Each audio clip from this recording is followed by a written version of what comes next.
জিবরাইল আলাইহিস সালাম তার সাথে ফেরেশতারা থাকা নিয়ে তাদের সকল ফেরেশতাদের বহর নিয়ে মসজিদে মসজিদে দৌড়ায়।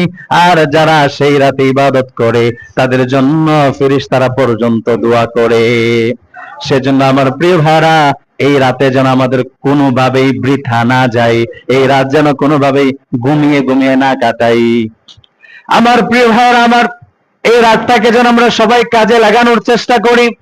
এই রাতে যেন সর্বশ্রেষ্ঠ মানুষ আমরা হতে পারি। এই রাতে আমরা যত ইবাদত করব, যত দোয়া করব, আপনার মর্যাদা আল্লাহ তত বাড়িয়ে দিবে। সেজন্য প্রিয় ভাইরা আমার, এক বর্ণনায় এসেছে দোয়া করে, আরেক বর্ণনায় এসেছে তারা এভাবে তাদের সাথে সালাম বিনিময় করে, সালাম দেয়, শান্তির বার্তা তাদের মাঝে তুলে ধরে যারা ইবাদত বন্দেগী করে। দেখেন শেষ আয়াতে আল্লাহ সুবহানাহু ওয়া তাআলা বলেন সালাম, সালাম মানে হলো শান্তি। এই রাত হলো শান্তি, শান্তি। ওই রাতটা কি? শান্তি, শান্তি। হিয়া হাত্তা মাতলাইল ফাজর।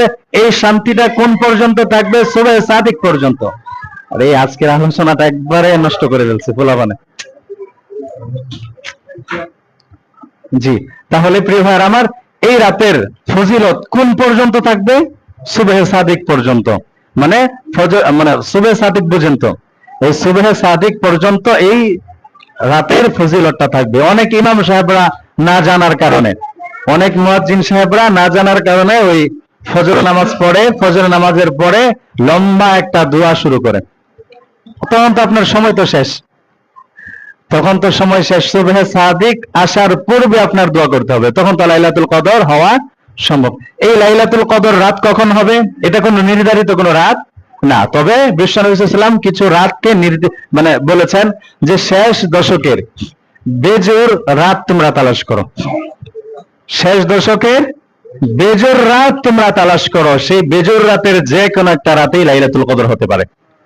আর বিশ্বনবী সাল্লাল্লাহু আলাইহি ওয়াসাল্লাম কি করতেন জানেন? বলবো, হাদিস বলবো।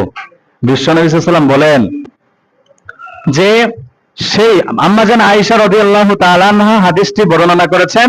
বিশ্বনবী সাল্লাল্লাহু আলাইহি ওয়াসাল্লাম বলেছেন যে লাস্টের শেষ দশকে যখন উপনীত হতো, বিশ্বনবী সাল্লাল্লাহু আলাইহি ওয়াসাল্লাম সারা রাত জেগে জেগে ইবাদত করতেন এবং পরিধেয় বস্তুকে, লুঙ্গিকে ভালো করে মজবুত করে বেঁধে নিতেন এবং সারা রাত দাঁড়িয়ে দাঁড়িয়ে ইবাদত করতেন। সুবহানাল্লাহ। এবং দোয়া করতেন, কি দোয়া করতেন? আল্লাহুম্মা ইন্নাকা আফুউন তুহিব্বুল আফওয়া ফাআফু আন্নি। ইয়া আল্লাহ, ও আমার আল্লাহ, তুমি ক্ষমাশীল। আল্লাহুম্মা, হে আল্লাহ, ইন্নাকা আফুউন তুহিব্বুল আফওয়া ফাআফু আন্নি। হে আল্লাহ, আপনি ক্ষমাশীল, ক্ষমা করতে পছন্দ করেন, সুতরাং আপনি আমাকে ক্ষমা করে দেন। আচ্ছা বলেন তো, রবের কাছে যখন তার গোলামেরা আকুতি মিনতি চোখের পানি ছেড়ে দিয়ে দোয়া করার মতো দোয়া করে, আল্লাহ সুবহানাহু ওয়া তাআলা বলেন ওই বান্দার চোখের পানি নাগের ডগায় আসার সাথে সাথে তাদের গুনাহগুলো ক্ষমা করে দেই। আর এটা তো লাইলাতুল কদর, বছরের শ্রেষ্ঠতম রাত।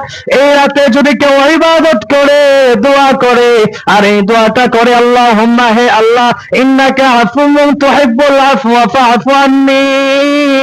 ও আমার আল্লাহ, তুমি তো ক্ষমাশীল, তুমি তো ক্ষমা করতে পছন্দ করো। আমার মতো নালায়েক, আমার মতো পাপীকে ক্ষমা করে দিলে তো তোমার কোনো লস হবে না, আপনি ক্ষমা করে দেন।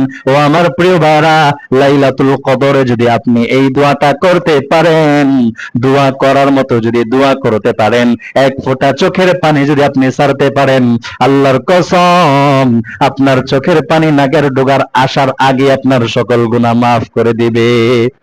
সেজন্য প্রিয় ভাইরা আমার, এই রাতটাকে কখনো কোনোভাবে রাত জেগে জেগে মোবাইল টেপে নষ্ট করা যাবে? বউয়ের সাথে কথা বললে নষ্ট করা যাইব? বউয়ের লাগে কথা বলবেন দিনে, মানে ওই বেজোর রাতে কমপক্ষে আমরা কথা বলা থেকে বিরত থাকবো।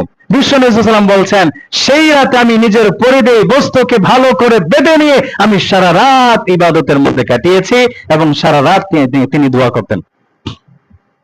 আমার প্রিয় ভাইরা, বিশ্বনবী সাল্লাল্লাহু আলাইহি ওয়াসাল্লাম বলেন শুধুমাত্র আমি ইবাদত করতাম না, বরং আমার আত্মীয় স্বজন, আমার প্রতিবেশী, আমার যে আহাল আছে, আমার বউ, আমার ছেলে মেয়ে যারা ছিল, আত্মীয় স্বজন, আমি তাদেরকেও জাগি ইবাদতের কথা বলতাম। সুবহানাল্লাহ। সেই জন্য আপনার বউকে আপনি বলবেন তো, আপনার মেয়েকে আপনি বলবেন তো, আপনার ছেলেকে আগেই বলে দিবেন, বাবা রোজার মাস কিভাবে কাটাইছো আমি জানি না, কিন্তু শেষ দশকের বেজোর রাতগুলো কোনোভাবেই মোবাইল চালাবা না, এই বেজোর রাতে কখনোই মেয়েদের সাথে কথা বলে নষ্ট করবা না, রাতটা জেগে জেগে তোমরা রাত জেগে জেগে তোমরা ফেসবুক গুতাইবা না, গেম খেলবা না। আমরা আগেই বলে দিলাম, তুমি এই রাত যেহেতু তোমরা পাইছো, সারা রাত জেগে জেগে নামাজ পড়ো, কোরআন তেলাওয়াত করো। করবেন তো ইনশাল্লাহ? করবেন তো ইনশাল্লাহ? আল্লাহ সবাইকে তুমি কবুল আর মঞ্জুর করো, আমিন। আমার আলোচনা এখানে শেষ করি। ও আরেকটা কথা প্রিয় ভাইয়েরা আমার, কমিটিদের পক্ষ থেকে আমাকে বলা হয়েছে যে তারাবির যে বিষয়টা, হাদিয়ার বিষয়টা, আপনারা প্রিয় ভাই, আমি এর আগে একটা কথা বলি। আচ্ছা বলেন তো, এই কোরআনের দাম অনেক বেশি না? তারপরে হচ্ছে যে তারাবির যে বিষয়টা, আমি বলবো না আমাকে টাকা দেন, আমি এটা কখনো বলবো না।